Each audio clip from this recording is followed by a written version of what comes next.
problems for the family. I mean, it's one thing cutting up books which are, multiples, are reproduced, etc., are findable again, even if it's a funny old book, you can find it again through the magic of the internet. With these, they came about by, I had 2 or 3 quite bad little paintings I bought in carpet sales, and in a rare bit of clearing up, I thought, I don't want these. I'm not on the wall, I don't want them. They're no good. So, there was some little thing which slightly attracted me to begin with a very, very low price, and the strangeness of them. So I thought, what do I do with them? Do I sell them again for £1? Do I throw them away? This was the first one I had this problem with. I thought, no, I can actually use this, because I had, in the last show 2 years ago, I used the backboards for pictures.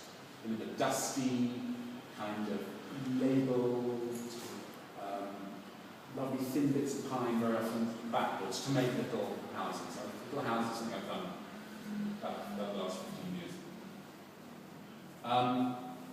And it seemed, in some ways, as soon as I thought of it, I thought, well, why is it taking so long? To use the front of the picture, not just the back.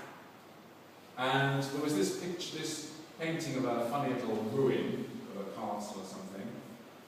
And because it was a little tower, I decided to make it into the letter I. I had no idea what I was going to write.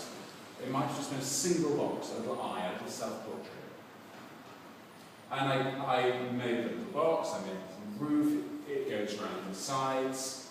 And I had 2 or 3 more. I decided to use these as an alphabet for writing something. And then they all happened to be landscapes, these pictures. And so it seemed natural to think again about place in a way. One of the things about these amateur landscapes was that they're, and I suppose the thing that attracted me to begin with them was that they are touching. It's somebody trying to paint something, trying to record something. And to some extent they're looking out at the world, they're recording what they see, but to a large extent they are idealising it. It's only like 150 years ago that art stopped being about idealising as a general rule. And it carries on. I would say the majority of art is still about idealising the world, tidying it up, doing this up. So I started thinking about ideal landscapes, or ideal places. And then, of course, I needed a lot more.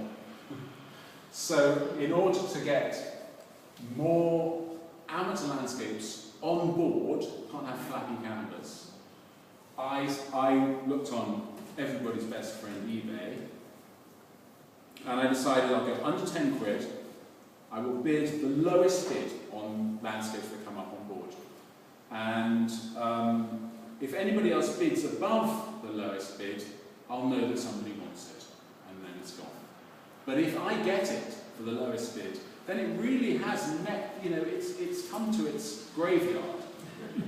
It's met its maker. So, in more ways than one. Not intended, but I quite and, of course, they came streaming in. I had to stop after about 6 weeks. And I've still got loads.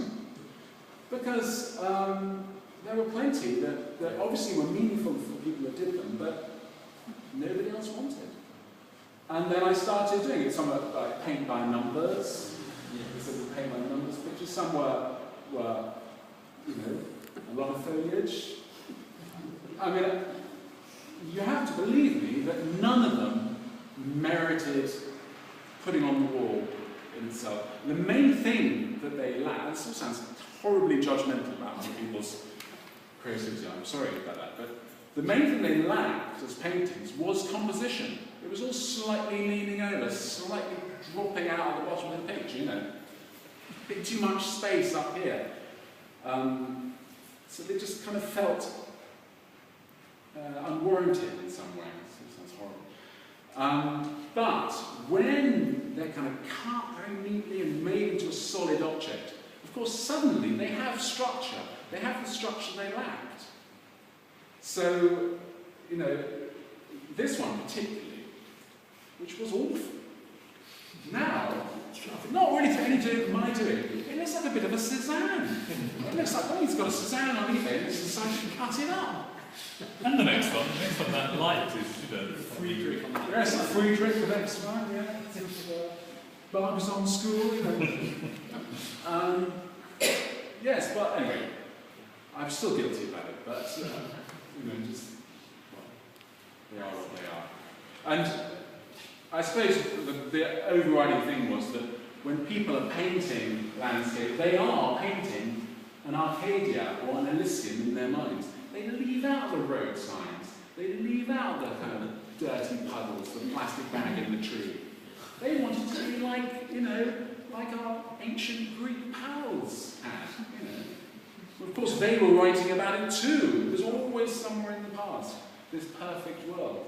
I mean, really, a kind of heaven, a paradise, you know, which in a sense it crops up in other places too, particularly cropped up in some of the map circles. Yes.